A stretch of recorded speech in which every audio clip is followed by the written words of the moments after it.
akan segera memulai ibadah kita. Sama-sama kita membangkit berdiri dan kita akan memulai dengan doa yang akan waktu yang memberikan kepada kami sehingga kami bisa berkumpul pada hari ini untuk melakukan ibadah persekutuan doa dari SMA 1 untuk memperlakukan pimpin dan berkatilah for your presence is here.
Bersyukurlah kepada Tuhan, panggillah namanya, perkenalkanlah perbuatannya di antara bangsa-bangsa.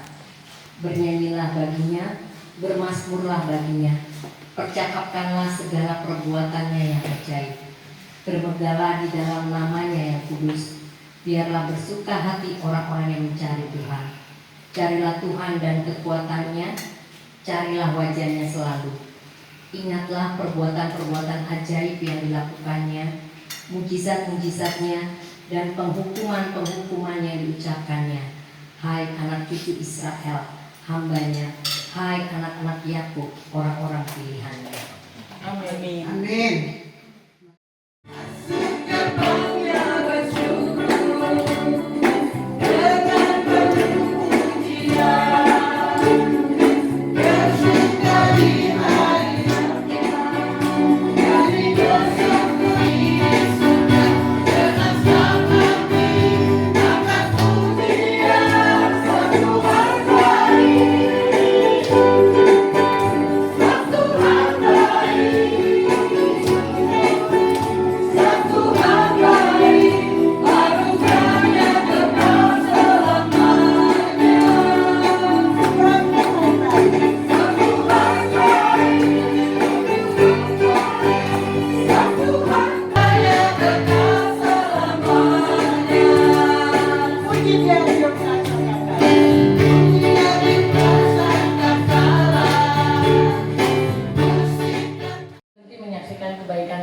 Pulang dari retreat, saya harus jaga Dev lagi di rumah sakit. Untung Dev siang-siang ada yang datang nih, namanya Pak Agus Sahadi. Yang mana sih? Jadi mewakili Joyful. Agus. Ya, kemudian kira-kira mungkin itu kan dioperasi tanggal 23. Seminggu kemudian kita harus cek dokter sih bilang bersih. Tapi kan harus tunggu hasil patologi ya. Kemudian jadi minggu depannya kita datang lagi ke dokter tanggal 13. Sekalian saya ambil tuh hasil patologi. Oh, enggak, hari Seninnya kita datang untuk ngecek dia punya kaki yang bengkak. Apa yang begini doang? Nggak ada. Jadi nggak usah khawatir. Lazarus tuh udah mati mah. Tuhan bilang sama tidur. Jadi nggak ada apa-apa. Oh ya, oke. Terus ke dokter jantung, dokternya nanya, Pak, pernah sesek? Nggak pernah. Nggak pernah sesek, Pak. Nggak pernah. Emang nggak pernah sesek. Jadi rupanya itu bisa menyebabkan orang itu sesek gitu. Aduh, saya bilang bisa lari ke paru-paru, Bu. Sesek. Jadi ini pengobatan juga. Kalau di WA dia jawab gitu. Terus saya kebetulan waktu itu sama anak saya yang nomor 1 masih ada di sini lagi liburan. Jadi saya bareng dia gitu. Sama suami saya. Terus kita bertiga akhirnya karena dia nggak angkat-angkat telepon, udah malam, udah jam berapa, jam 9 malam baru dia bilang iya gitu kan. Jadi saya udah malam juga, udah capek sebenarnya gitu kan, dari mana-mana. Sampai sana udah jam 11 mungkin, saya juga udah lapar, maksudnya mau makan apa aja yang ada di situ. Terus ternyata dia juga belum muncul gitu kan. Terus saya langsung saya suruh anak saya masuk ke dalam, panggil dia mana, Leon mana gitu kan. Terus ternyata katanya di depan aja mah, di bagian depan katanya gitu. Di pintu depan, kita belok lagi di pintu depan. Terus sampai di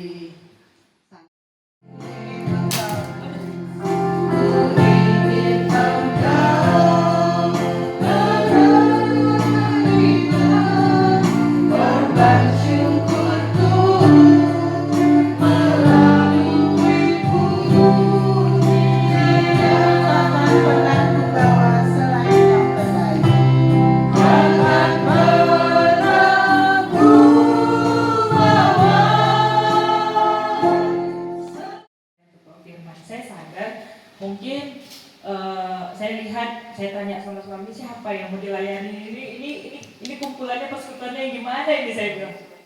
Suami bilang ini alumni tahun 88. Waduh, saya bilang ini mereka lebih benci lagi kepadanya. Bapak Ibu, ini firman Tuhan di Kejadian 37 kalau kita baca sampai 41 bagaimana perjalanan Yusuf. Mungkin Bapak Ibu yang firman Tuhan hari ini di 37 ayat 5 itu, Yusuf bermimpi dan menceritakan kepada saudara-saudaranya. Kalau dipikir gak ada yang salah cerita tentang mimpi, ya nggak Bapak Ibu? Gak ada yang salah. Kita mimpi kan biasa, kita ujuk-ujuk bilang, Mah, Pak, atau panggil saudaranya, aku tadi mimpi loh, biasa kan? Tapi kenapa dibenci? Tapi kenapa kok jadi ujung-ujungnya mereka merencanakan untuk membunuh Yusuf? Satu hal yang mau saya bagikan di tempat ini, bicara tentang Yusuf itu bicara tentang bagaimana mimpi yang Kejadian 37 ayat 9. Lalu ia menceritakan pula mimpi yang lain yang diceritakannya kepada saudara-saudaranya.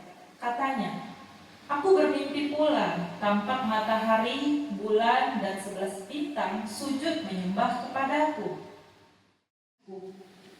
Dia harus menunggu selama 14 tahun. 14 tahun itu nggak gampang. Setelah sudah menikah selama 14 tahun diizinkan oleh ayahnya, dia mandul, ditutup Tuhan. Kadangkala kita bertanya sama Tuhan, kok bisa ya hidupku jadi begini? Kenapa ya? Gitu. Sering sekali kita bertanya sama Tuhan, Tuhan, kok aku udah doa, udah buat baik, udah lakukan semua yang terbaik, tapi kadang-kala yang kita lakukan itu gak sesuai dengan apa yang kita harapkan. Lagi-lagi sama seperti Rahel, Tuhan minta dia untuk sabar, untuk sampai kepada rencana Tuhan. Memang waktu yang gak gampang. 1 tahun aja itu terasa sulit, terasa berat. Gak usah kan jauh-jauh, mungkin ini semua kan alumni sekolah ya. Zamannya sekolah itu kita nunggu 1 tahun melewatin sekolah itu lamanya bukan main. Tuh kapan lah kita libur ya, kan gitu kan kalau sekolah ya. Sama halnya kita hari-hari sebenarnya setiap hari saat ini. Kita itu seperti orang yang sedang menunggu-nunggu, terus ngikutin ujian-ujian, terus setiap hari belajar dan belajar sama Tuhan. Dan Tuhan katakan hari ini buat kita, kesabaran akan membuahkan hasil. Selama engkau mau ikut terus tunduk dengan arahannya Tuhan. Dan setelah Rahel, saya mau bukakan, setelah dia lahirkan Yusuf, perjalanan dimulai. Besar ini anak, senang ayahnya, Yakub tadi, sampai dia diberikan jubah yang terbaik, yang maha indah yang Tuhan kasih. Ini anak dispesialkan sama bapaknya, sama ayahnya. Wajar saudara-saudaranya jadi cemburu. Itu yang pertama kali yang membuat saudara-saudaranya cemburu. Kemudian didengar lagi mimpinya tadi. Ketika didengar mimpinya tadi, makin cemburu lagi. Nah, perjalanan Yusuf, saya bukakan tentang bagaimana mulai pertama kali Yusuf masuk dalam prosesnya Tuhan. Tuhan tiba-tiba kasih anak saya yang kedua. Gak diminta waktunya, itu sampai saya bilang, Tuhan kasih waktu 5 tahun ya baru punya anak lagi. Karena saya rindu untuk melayani Tuhan. Saya rindu untuk terus ikut sama suami, sama-sama menceritakan tentang kebaikan Tuhan. Tapi ternyata gak sesuai dengan permintaan saya. Tuhan kasih di anak masih 2,5 tahun, punya anak lagi yang kedua. Lagi-lagi saya harus di rumah lagi dan ngurus anak. Saya sampai akhirnya bertanya sama Tuhan, Tuhan, hidupku cuma hanya jadi ibu rumah tangga. Ini rencana Tuhan. Saya sebelum menikah, saya disekolahkan bagian desainer. Akhirnya saya putuskan untuk menutup semua mimpi saya itu. Saya punya hobi, saya punya kerinduan karena saya untuk dalam bidang seni itu cukup tinggi. Sampai mama saya waktu saya memutuskan untuk menikah, mama saya bertanya begini, kamu yakin nak? Gak enak loh, gak kerja, gak enak loh sebagai istri terus nunggu begini. Benar gak ibu-ibu? Tapi saya bilang gak apa-apa mah, lebih indah melayani Tuhan juga. Kalau juga mama izinkan saya menikah sebagai buat sama orang. Mengingatkan lagi-lagi kami tentang Yusuf, bahwa kami percaya yang kau taruhkan dalam hidup kami adalah mimpi yang berasal dari Tuhan. Terima kasih Tuhan, kami mau terus tunduk akan apa yang kau perintahkan dalam hidup kami. Arahkan kami setiap waktu Tuhan, karena kami sadar kami ini adalah dungu di hadapan-Mu. Kami butuh Tuhan. Kami mau Tuhan yang terus menunggangi kami. Bapa yang baik, peganglah hidup kami Tuhan. Engkaulah yang menghibur hati kami Bapa. Engkaulah yang membuat waktunya yang selalu indah, tepat pada waktunya. Kita mau sambut firman Tuhan ini, kita percaya akan firman-Nya yang terus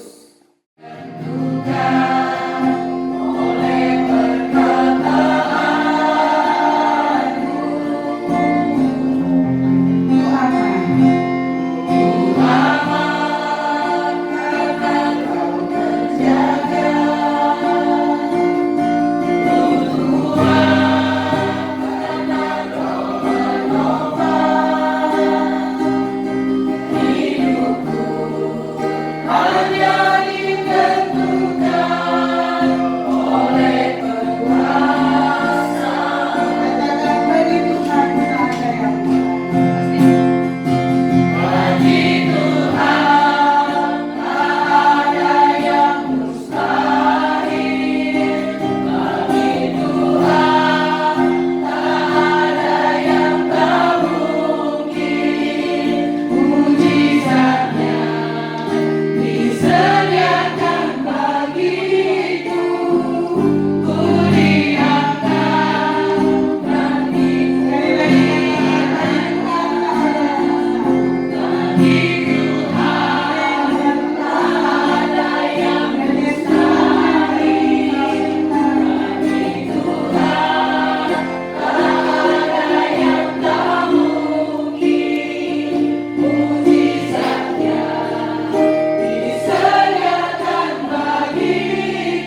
bilang sama abang kakak bapak ibu yang saya cinta, apa yang Tuhan katakan tidak pernah meleset.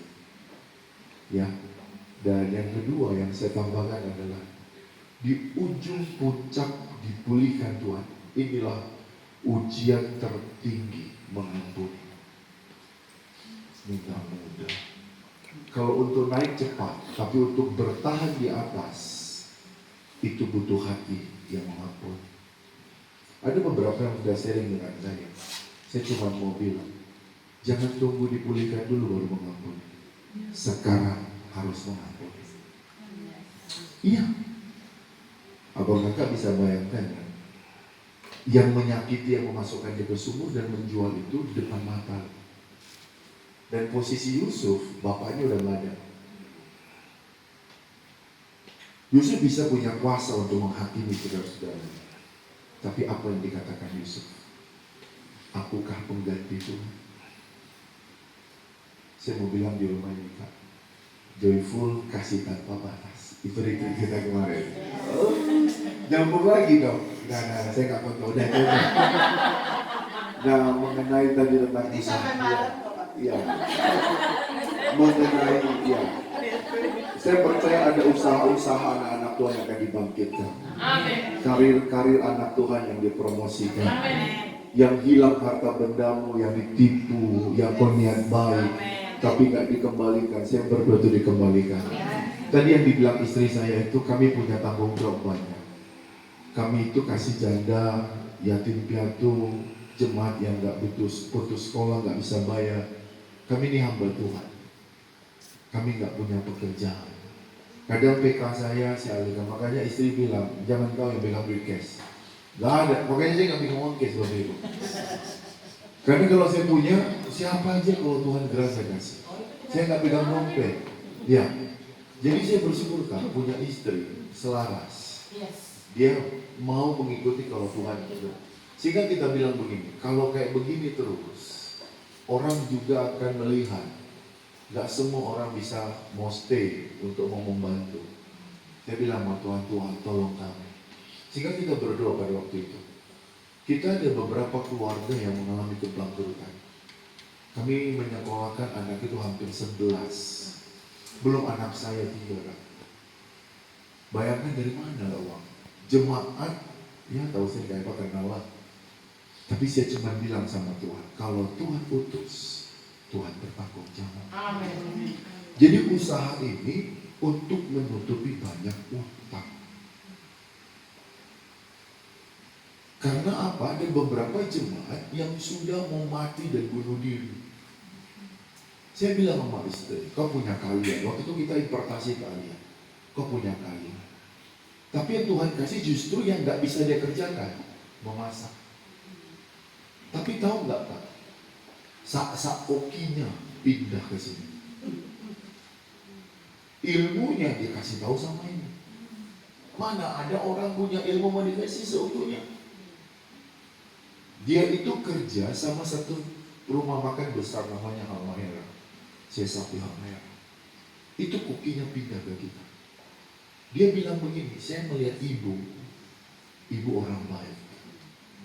Dia bilang, saya mau ikut kalian sana. Kami gak punya uang. Gak apa-apa. Sama-sama kita beri coba. Jadi ketika kita dapat untung, kita bagi orang, bayar utang. Kita bagaimana? Dari Tuhan. Sampai hari ini puji Tuhan. Tuhan gak pernah buat anak kami terlambat dari sekolah. Amin. Karena Tuhan, karena orang yang bermurah hati akan beroleh kemurahan. Saya melihat wajah-wajah orang yang bermurah hati, cuman agak nyerah gitu ya, agak satu contoh. Saya tahu Kak Eva ini orang yang loyal. Dari meja makan saya bisa baca. Ini berarti ada pergumulan berarti. Waktu saya beberapa kali ada di rumah ini makan, itu loyal banget, limpah sekali.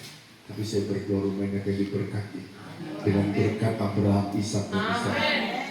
Ada ya Kak, semangat. Sekalipun kerja di Bank Indonesia, Bank Indonesia banyak uang. Amin. Kita berdoa kakak banyak uang. Oke, kita tundukkan kepala. Berarti ini semua ya? Udah? Ada lagi? Baik. Kita tundukkan kepala. Bapak, kami belajar dari Yusuf. Yusuf adalah anak dari seorang di mana ayah dan ibunya mencintai engkau. Dan Yusuf lahir dari sebuah jeritan hati karena kandungannya ditutup selama beberapa tahun. Kami menyadari kami ini adalah orang yang berdosa. Tapi Yesus telah mati di atas kayu salib 2024 tahun yang lalu. Kami ini disebut anak-anak Tuhan. Kami layak untuk menerima ahli warismu Tuhan. Karena ketika Engkau berkata, siapa di dalam aku, ia akan berbuah lebat. Kau melihat Budut 88, persekutuan doa joyful ini Tuhan, sangat mencintai Engkau. Tapi lihatlah keterbatasan mereka. Orang-orang yang sederhana. Tapi aku percaya di tahun 2024 memasuki nanti tahun 2025. Engkau mengangkat derajat mereka ya Tuhan. Engkau mengangkat martabat mereka. Tidak ada kata terlambat. Tidak ada kata terlambat. Tidak ada kata terlambat. Kalau Yusuf dalam satu malam Tuhan ubah nasibnya. Kami mengimani dalam satu malam Tuhan akan ubah ratapan menjadi tarian. Bahkan yang hilang Tuhan kembalikan. Bahkan yang sudah dikubur seperti sumur yang kalian. Saya belum jadi berangkat, jadi jangan senang dulu ya yang sudah mengharapkan saya pergi. Atau yang dari kemarin udah mau nangis, jangan nangis dulu ya, nggak ada bawang di sini. Oke, jadi oh gitu ya, waduh, apa Mel, bulan depan ya. Oke, jadi itu sedikit info dari saya. Dan yang saya bilang kesaksian itu apa? Karena yaitu ketika kita memang dengar-dengaran suara Tuhan, ya pasti sesuatu yang luar biasa Tuhan akan kerjakan. Dan saya masih tetap percaya hal-hal yang dahsyat seperti yang sudah salah satunya Pak Pendeta Obi bilang, ada beberapa hamba Tuhan juga bilang, hal-hal yang dahsyat sudah menanti saya di sana. Pelayanan saya selanjutnya. Dan itu yang masih saya nantikan dan gak saya tutup mimpi saya yang itu. Terima kasih semuanya. Yuk kita sama-sama. Hari ini ku rasa bahagia berkumpul bersama saudara seiman. Tuhan Yesus telah satukan kita tanpa memandang di antara kita. Bergandengan tangan dalam kasih, dalam satu hati, berjalan dalam terang kasih Tuhan. Kau sahabatku, kau sahabatku, tiada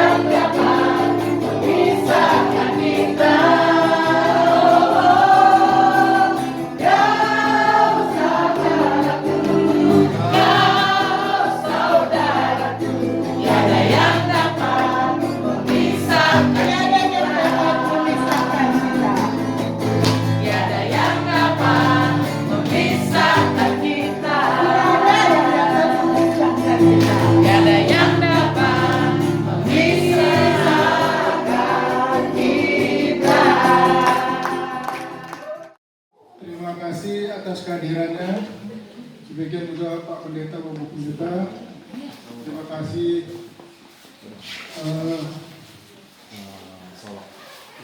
Hari ini kita bertepatan dengan satu hari setelah teman kita ulang tahun. Nanti mungkin ada tiap lilinnya ya. Amin. Itu acara selanjutnya. Siap-siap sampai malam pokoknya.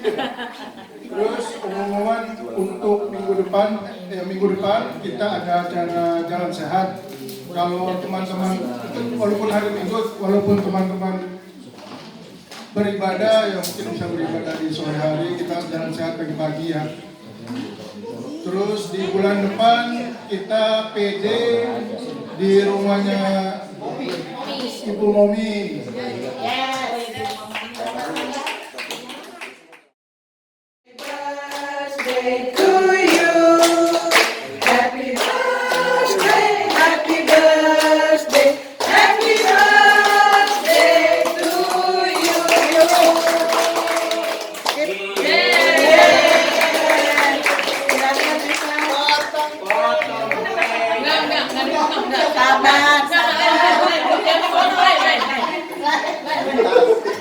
Silakan Eva. Ya, makasih Shalom. Makasih banyak Pak Pendeta, Bu Pendeta, dan terutama juga teman-teman saya terkasih Joyful. Ini luar biasa, ini teman-teman masa kita lagi bandel-bandelnya. Ya. Ya, terima kasih untuk kedatangannya di saat ini ibadah dan bersama-sama dengan saya merasakan sukacita yang daripada Tuhan. Ya, terima kasih. Ini sekarang saya usianya udah 55 tahun. Tanggal 55 tahun menurut saya kalau dibilang masih muda, ya gayanya so muda gitu ya. Tapi sebenarnya badan udah beda. Badan yang sehat, hati Yang gembira. ya, hati yang diluaskan, supaya punya kesabaran dan biar nama Tuhan saja dimuliakan. Amin. Jadi doanya itu, dan amin. Kalau sukses dalam karir, bonus aja.